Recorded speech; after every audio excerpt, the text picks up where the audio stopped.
Bon matin à tous et toutes. À l'ordre, s'il vous plaît, ayant constaté le quorum, je déclare la séance de la Commission des Transports et de l'Environnement ouverte. La Commission est réunie afin de procéder à l'étude du volet Environnement et lutte contre les changements climatiques des crédits budgétaires du portefeuille Environnement, lutte contre les changements climatiques, faune et parcs. Pour l'exercice financier 2025-2026, une enveloppe de 4 heures 30 minutes a été allouée pour l'étude des crédits. Monsieur le secrétaire, y a-t-il des remplacements? Oui, Madame la Présidente. M. Grandmont-Tachereau est remplacé par M. Leduc Hochelaga-Maisonneuve et M. Saint-Pierre Plamondon-Camille-Laurent est remplacé par M. Arsenault, Île-de-la-Madeleine. Merci beaucoup. Nous allons procéder à une discussion d'ordre général par bloc d'environ 20 minutes, incluant les questions et les réponses. La mise aux voix de ces crédits sera effectuée à la fin du temps qui leur est alloué, soit cet après-midi vers 17h15 heure. Puis, sinon, nous avons commencé à l'heure. Alors, je suis maintenant prête à reconnaître une première intervention de l'opposition officielle pour un premier bloc d'échange. Et je vous rappelle que la longueur des réponses doit être généralement proportionnelle à la longueur de questions. Alors, Madame la députée de Mille-Îles, la parole est à vous.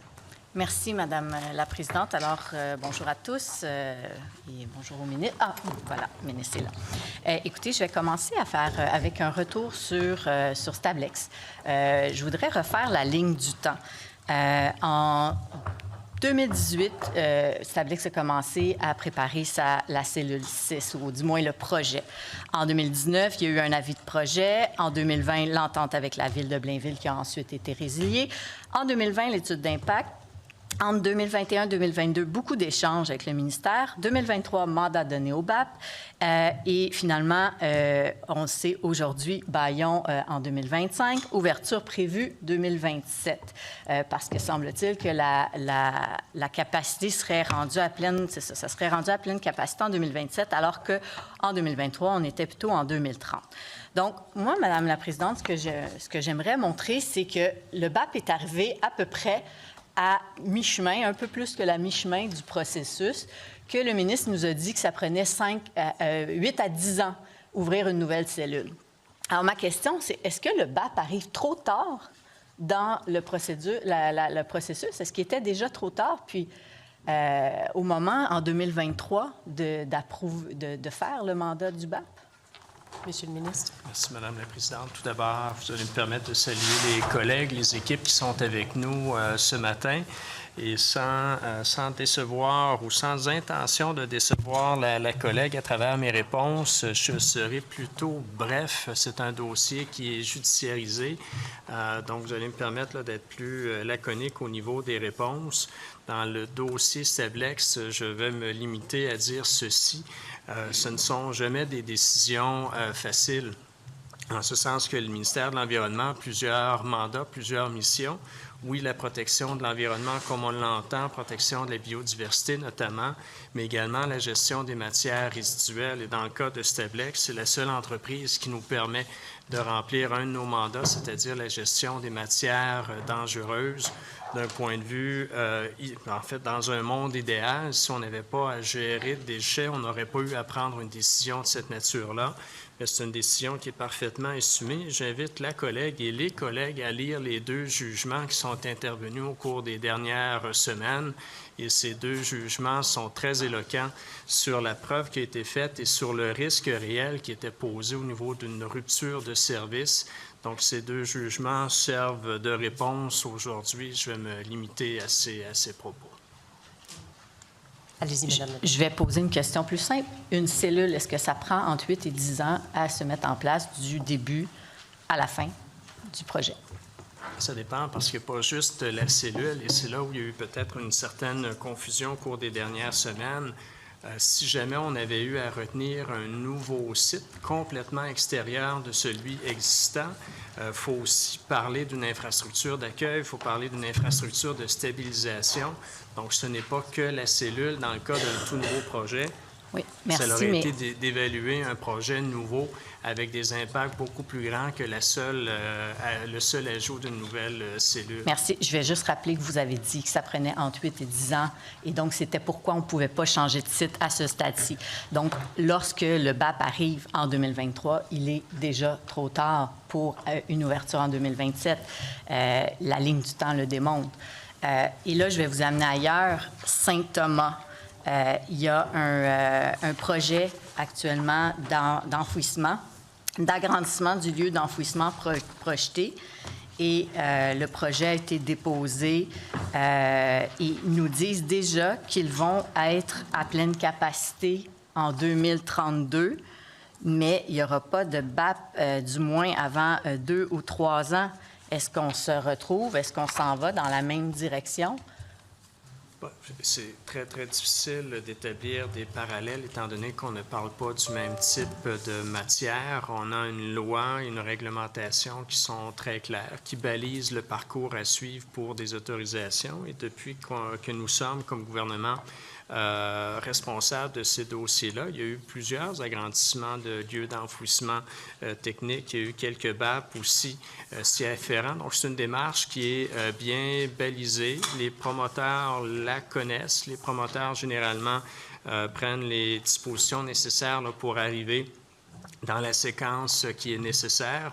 Et dans les faits, des risques de rupture de service, on en a eu quelques-uns au cours des dernières années, mais sans que la procédure ou la réglementation empêche là, de remplir nos obligations. On peut parler, entre autres, du site de Saint-Nicéphore, qui avait aussi fait l'objet d'une couverture médiatique assez importante il y a quelques années.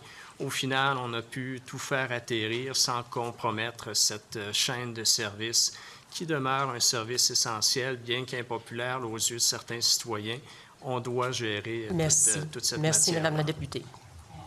Merci, Madame la Présidente. Je vais souligner les parallèles avec Stablex. Saint-Thomas a signé une entente avec une MRC qui a finalement décidé de reculer présentement.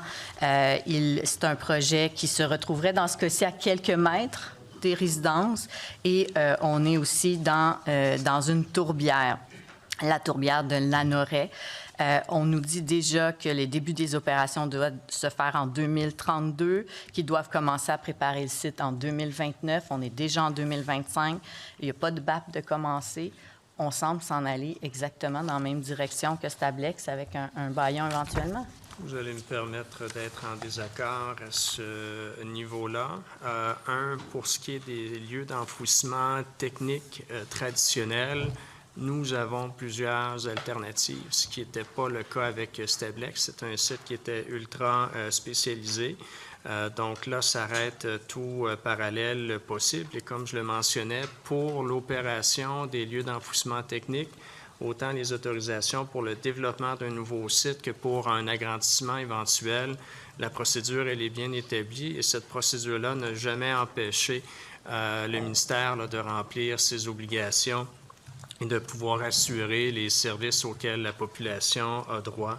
Et dans le cas de Saint-Thomas en particulier, on a reçu à ce moment-ci uniquement un avis de projet. Donc, le projet comme tel n'est pas déposé comme tel et la directive pour la réalisation de l'étude d'impact nous laisse entendre là, qu'on est, on est dans les temps et elle a été transmise à l'initiateur là, uniquement en mars dernier. Donc, c'est un processus qui est à ses débuts.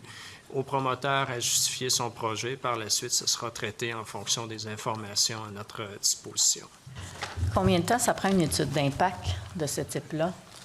On a eu l'occasion d'en discuter longuement à travers l'étude récente du projet de loi 81. Dans toute demande d'autorisation, le secret et le degré de préparation du promoteur. Donc, on a une ligne du temps qui est générale.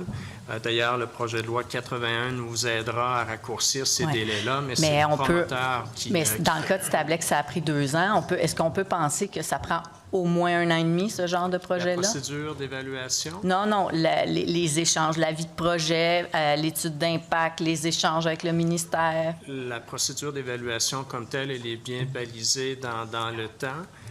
Ce délai-là devrait être raccourci avec les moyens qu'on se donne à travers le projet de loi 81 s'il devait être adopté là, dans les prochaines semaines. Mais le délai, ultimement, dépend du degré de préparation du promoteur. Mais il y a quand même beaucoup d'échanges avec les ministères et beaucoup d'études à produire qui prennent du temps. Oui. naturellement. Là. Dans le cas des lieux d'enfouissement technique, on a une bonne expertise au Québec. Les promoteurs qui développent ce type de projet-là connaissent la réglementation, connaissent les exigences. Donc, généralement, ils sont en mesure de répondre aux questions là, qui peuvent être formulées par le ministère. On ne s'improvise pas gestionnaire d'un lieu d'enfouissement technique si on veut effectivement obtenir les autorisations de la part du ministère.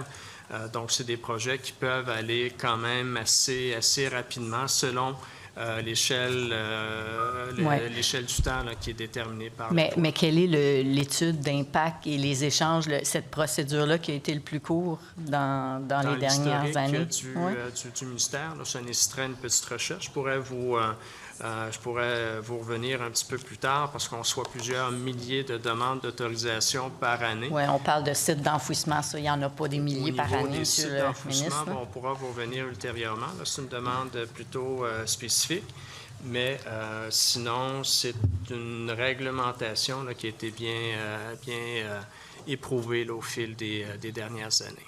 La question, c'est est-ce qu'on prévoit d'avance et est-ce qu'on fait toutes ces procédures-là assez tôt dans le temps pour finalement pouvoir se revirer de bord si la recommandation du BAP n'était pas favorable, si les éléments portés à l'attention du ministre faisaient en sorte qu'il dirait, bien, non, il faudrait changer de site pour ne pas se retrouver à la même place dans le futur que ce qu'on a vécu avec Stablex.